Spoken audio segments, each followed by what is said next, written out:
Hello friends, welcome to Kalyani சுலகம்.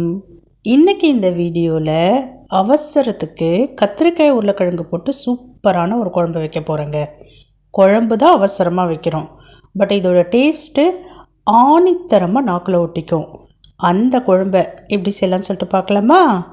பார்க்குறதுக்கு முன்னாடி நம்ம சேனலை இன்னும் சப்ஸ்கிரைப் பண்ணாமல் பார்த்துட்டு இருந்தீங்கன்னா சப்ஸ்கிரைப் பண்ணிவிடுங்க.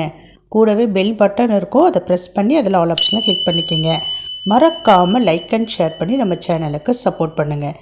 இப்போ வாங்க செய்யலாம். ஸ்டவ் ஆன் பண்ணி சட்டி வச்சுக்கலாம்.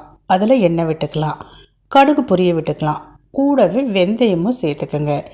இப்போ இது கூட பொடியாக நறுக்கின வெங்காயம், இடித்து வச்ச வெள்ளைப்பூண்டு, ஃப்ரெஷ்ஷான கருவேப்பிலை இது எல்லாத்தையும் சேர்த்து நல்லா வதக்கிக்கலாம். வெங்காயம் லைட்டாக கலர் சேஞ்ச் ஆகணும். இந்த மாதிரி வெங்காயம் வதங்கின பிறகு தக்காளி சேர்த்துக்கலாம். 2 தக்காளி நான் எடுத்திருக்கேன். நல்ல பழுத்த தக்காளியை பொடியாக நறுக்கிட்டு சேர்த்துக்கலாம். கூடவே உப்பு சேர்த்துக்கலாம்.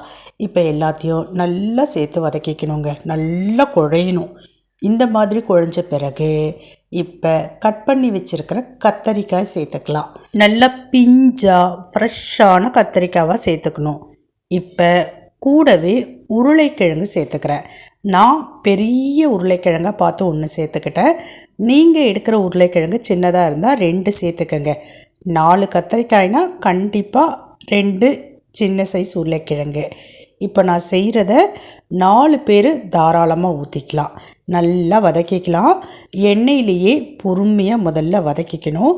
வதங்கின பிறகு இது கூட கொஞ்சமாக மஞ்சள்தூள் சேர்த்துக்கலாம். கூடவே காரத்துக்கு நம்ம வீட்டில் பயன்படுத்துகிற வீட்டிலையே அரைச்ச குழம்பு மிளகாய்த்தூள் 2.5 ஸ்பூன் அளவுக்கு நான் சேர்த்துக்கிறேன். உங்கள் வீட்டு காரத்துக்கு ஏற்ற மாதிரி நீங்கள் சேர்த்துக்குங்க. இப்போ ஒரு எலுமிச்சம்பழத்துக்கு கொஞ்சம் சின்ன சைஸ் அந்த அளவுக்கு புளியை ஊற வச்சு கரைச்சிட்டு புளி தண்ணியை சேர்த்துக்கிறேன். கூடவே எக்ஸ்ட்ராவாக கொஞ்சம் தண்ணியையும் சேர்த்துக்கிறேன். ரொம்ப குழம்பு தண்ணியாக ஆகிடக்கூடாது, இந்த பக்குவத்தில் இருக்கணும். நான் வீடியோவில் காமிச்சிருக்கேன் பாருங்கள், அந்த மாதிரி. இப்போ எல்லாத்தையும் நல்லா மிக்ஸ் பண்ணிக்கோங்க. டேஸ்ட் பண்ணி பார்த்துக்குங்க, உப்பு புளிப்பு காரம் எல்லாம் கரெக்டாக இருக்கான்னுட்டு. இப்போ நான் டேஸ்ட் பண்ணிவிட்டேன், எல்லாமே பர்ஃபெக்டாக கரெக்டாக இருக்குது. கொதிக்க விடணுங்க. மீடியம் ஃப்ளேமில் கொதிக்க விடுங்க. ஒரு 5 நிமிஷத்துலேருந்து 8 நிமிஷத்தில் சூப்பரான அவசர குழம்பு ரெடி ஆகிடும். டேஸ்ட்டு சும்மா சூப்பராக இருக்கும். நல்லா கொதிச்சிருச்சு பாருங்கள், வாசனையும் நல்லா கமன்னு வருது.